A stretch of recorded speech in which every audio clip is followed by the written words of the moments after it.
Hi friends, आप सभी कैसे हो। आशा करता हूँ कि आप सभी अच्छे होंगे। आपका हमारे चैनल वीके जाटोल क्लासेस में स्वागत है। आज के इस वीडियो में हम 18 दिसंबर 2023 के मुख्य करंट अफेयर्स और उनके एक्सप्लेन के बारे में चर्चा करेंगे।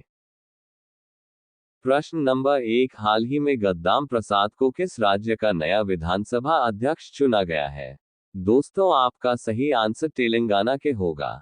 व्याख्या: तेलंगाना की विधानसभा में आज सत्तारूढ़ कांग्रेस के विधायक गद्दाम प्रसाद कुमार को सर्वसम्मति से विधानसभा का नया अध्यक्ष चुना गया।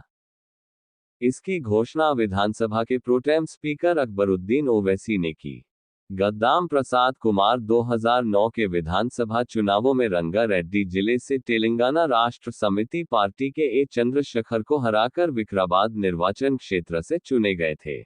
गद्दाम प्रसाद अविभाजित आंध्र प्रदेश में कांग्रेस सरकार में हथकरघा और कपड़ा, स्पिनिंग मिल्स और लघु उद्योग मंत्री के रूप में काम किया था।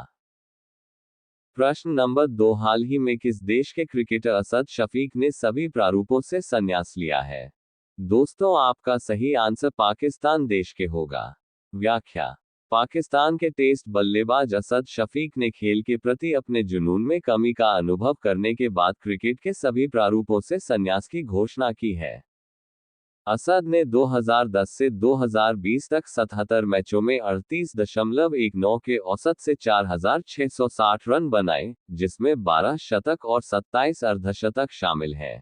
असद ने अजहर अली, यूनिस खान और मिसबाह उल हक के साथ मिलकर पाकिस्तान की टेस्ट बल्लेबाजी का आधार बनाया। इंग्लैंड में 2010 के स्पॉट फिक्सिंग कांड के बाद असद को पाकिस्तान क्रिकेट की एक आदर्श, स्वच्छ और गैर विवादास्पद छवि के रूप में देखा जाने लगा और अपने पूरे करियर के दौरान उन्होंने मीडिया और लाइमलाइट से दूर रहना पसंद किया। प्रश्न नंबर 3, हाल ही में रेज पावर इंफ्रा किस राज्य में 500 मेगावाट का सोलर पार्क बनाएगी। दोस्तों, आपका सही आंसर उत्तराखंड राज्य में होगा। व्याख्या: रेज पावर इंफ्रा लिमिटेड ने राज्य में 500 मेगावाट का सौर पार्क स्थापित करने के लिए उत्तराखंड सरकार के साथ एक समझौता ज्ञापन पर हस्ताक्षर किए हैं। रेज पावर इंफ्रा के पास 1.3 GW का कमीशन सोलर पोर्टफोलियो है। कंपनी ने अगले 24 महीनों में अपेक्षित कमीशनिंग के साथ 2 GW तक के सौर पार्कों और संयंत्रों का विकास और निष्पादन शुरू कर दिया है। ये राजस्थान में बड़े पैमाने पर सौर पार्क भी विकसित कर रहा है, जिसका उपयोग उपयोगिता पैमाने और C&I परियोजनाओं की स्थापना के लिए किया जाएगा। प्रश्न नंबर 4, हाल ही में कौन सी राज्य सरकार सभी जिलों में PM कॉलेज ऑफ एक्सीलेंस स्थापित करेगी। दोस्तों, आपका सही आंसर मध्य प्रदेश राज्य सरकार ने होगा। व्याख्या: मध्य प्रदेश की नई सरकार कुल 570 शासकीय महाविद्यालयों में से हर जिले में कॉलेज को PM कॉलेज ऑफ एक्सीलेंस के रूप में उन्नत करेगी। शिवराज सरकार में शिक्षा मंत्री रहते हुए मोहन यादव ने राज्य में नई राष्ट्रीय शिक्षा नीति NEP 2020 को लागू किया था। मध्य प्रदेश में करीब 570 शासकीय महाविद्यालय हैं। इन कॉलेजों के विकास पर 460 करोड़ रुपए से ज्यादा खर्च किए जाएंगे। एक जिले में एक PM कॉलेज ऑफ एक्सीलेंस बनेगा। इसके अलावा उच्च शिक्षा विभाग के अंतर्गत संचालित सभी शासकीय और निजी विश्वविद्यालयों में छात्रों की डिग्री और मार्कशीट को डिजी लॉकर में अपलोड किया जाएगा। प्रश्न नंबर 5, हाल ही में आईफोन निर्माता फॉक्सकॉन किस राज्य में $1.67 बिलियन का निवेश करेगी। दोस्तों, आपका सही आंसर कर्नाटक राज्य में होगा। व्याख्या: वैश्विक स्तर पर लगभग 70% आईफोन को असेंबल करने के लिए जिम्मेदार ताइवान स्थित दिग्गज फॉक्सकॉन कर्नाटक राज्य में अतिरिक्त $139.11 बिलियन $1.67 बिलियन का निवेश करेगी। अगस्त में फॉक्सकॉन ने पहले ही कर्नाटक के भीतर 2 परियोजनाओं में $600 मिलियन के बड़े निवेश की घोषणा की थी। इन परियोजनाओं का उद्देश्य आईफोन और चिप बनाने वाले उपकरणों के लिए केसिंग घटकों का निर्माण करना है। अप्रैल 2024 तक कर्नाटक में आईफोन विनिर्माण शुरू करने का इरादा है। प्रश्न नंबर 6, हाल ही में किस IIT ने पानी से आर्सेनिक और धातु आयनों को हटाने के लिए अमृत तकनीक विकसित की है। दोस्तों, आपका सही आंसर IIT मद्रास ने होगा। व्याख्या: भारतीय प्रौद्योगिकी संस्थान मद्रास ने अमृत भारतीय प्रौद्योगिकी द्वारा आर्सेनिक और धातु निष्कासन तकनीक नामक एक तकनीक विकसित की है। इसे पानी से आर्सेनिक और धातु आयनों को हटाने के लिए विकसित किया गया है। प्रौद्योगिकी नैनो स्केल आयरन ऑक्सीहाइड्रोक्साइड का उपयोग करती है, जो पानी से गुजरने पर चुनिंदा रूप से आर्सेनिक को हटा देती है। ये जल शोधक घरेलू और सामुदायिक दोनों स्तरों के लिए विकसित किया गया है। आर्सेनिक के बारे में मुख्य बातें। ये पृथ्वी की पपड़ी का प्राकृतिक घटक है और हवा, पानी और भूमि में पूरे पर्यावरण में व्यापक रूप से वितरित है। यह अपने अकार्बनिक रूप में अत्यधिक विषैला है।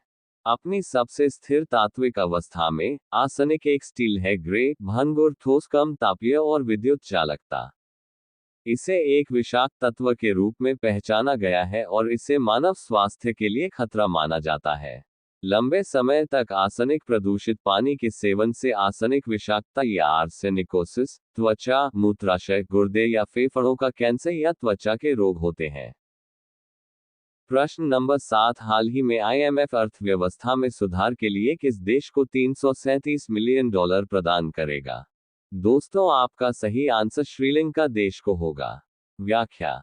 श्रीलंका पिछले कुछ साल से कई मोर्चों पर चुनौतियों का सामना कर रहा है। देश में आर्थिक संकट के कारण भोजन, बिजली और ईंधन की कमी हो गई है। IMF के द्वारा नकदी संकट से जूझ रहे देश को व्यापक आर्थिक व ऋण स्थिरता बहाल करने के लिए करीब $33.7 करोड़ की सहायता दी जाएगी। श्रीलंका को अपने कुल ऋण का 52% हिस्सा चीन को देना है। चीन, भारत और जापान श्रीलंका के शीर्ष 3 द्विपक्षीय ऋणदाताओं में शुमार हैं। प्रश्न नंबर 8, हाल ही में सियाचिन ग्लेशियर के ऑपरेशनल पोस्ट पर तैनात होने वाली पहली महिला मेडिकल ऑफिसर कौन बनी है? दोस्तों, आपका सही आंसर फातिमा वसीम होगा। व्याख्या। सियाचिन वॉरियर्स की कैप्टन फातिमा वसीम सियाचिन ग्लेशियर में ऑपरेशनल पोस्ट पर तैनात होने वाली पहली महिला मेडिकल ऑफिसर बन गई हैं। उनकी पोस्टिंग 15,200 फीट की ऊंचाई पर होगी।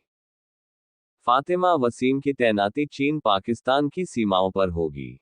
इससे पहले 5 दिसंबर 2023 को सेना की स्नो लेपर्ड ब्रिगेड की कैप्टन गीतिका कौल सियाचिन पर पोस्ट होने वाली पहली महिला मेडिकल ऑफिसर बनी थी। फातिमा सियाचिन के ऑपरेशन पोस्ट पर तैनात होने वाली पहली ऑफिसर बनी है।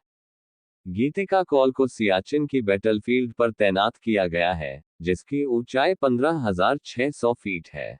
सियाचिन ग्लेशियर भारत-पाक बॉर्डर के करीब 78 किलोमीटर में विस्तृत है। सियाचिन के एक तरफ पाकिस्तान और दूसरी तरफ अक्साई चीन है। सियाचिन भारत का सबसे बड़ा और विश्व का दूसरा सबसे बड़ा ग्लेशियर है। यह पृथ्वी पर सबसे ऊंचा युद्धक क्षेत्र कहलाता है। प्रश्न नंबर 9, हाल ही में किसने अर्जेंटीना के नए राष्ट्रपति के रूप में शपथ ली है? दोस्तों, आपका सही आंसर जेवियर माइली ने होगा। व्याख्या। हाल ही में जेवियर माइली ने अर्जेंटीना के नए राष्ट्रपति के रूप में शपथ ली है। अर्जेंटीना दक्षिण अमेरिकी महाद्वीप का एक देश है। उनके शपथ ग्रहण समारोह में यूक्रेन के राष्ट्रपति व्लादिमीर ज़ेलेंस्की ने हिस्सा लिया। जेवियर माइली ने राष्ट्रपति चुनाव में सर्जियो मस्सा को हरा दिया है। जेवियर माइली ने राष्ट्रपति अल्बर्टो फर्नांडीज का स्थान लिया। ब्यूनस आयर्स अर्जेंटीना की राजधानी और सबसे बड़ा शहर है। अब ये प्रश्न आप लोगों के लिए। आप सभी लोग इसका आंसर कमेंट बॉक्स में जरूर बताएं। प्रश्न नंबर 10, हाल ही में किस राज्य की लाकाडोंग हल्दी को गी टैग मिला है? आपके ऑप्शन है A Rajasthan, B Madhya Pradesh, C Gujarat, D Meghalaya. Last video के प्रश्न का आंसर। हमने आपसे पूछा कि हाल ही में किस देश में चक्रवात जैस्पर से हजारों लोग प्रभावित हुए हैं। आपके ऑप्शन है A Australia, B Indonesia, C Algeria, D Pakistan. दोस्तों, आपका सही answer option number A Australia होगा।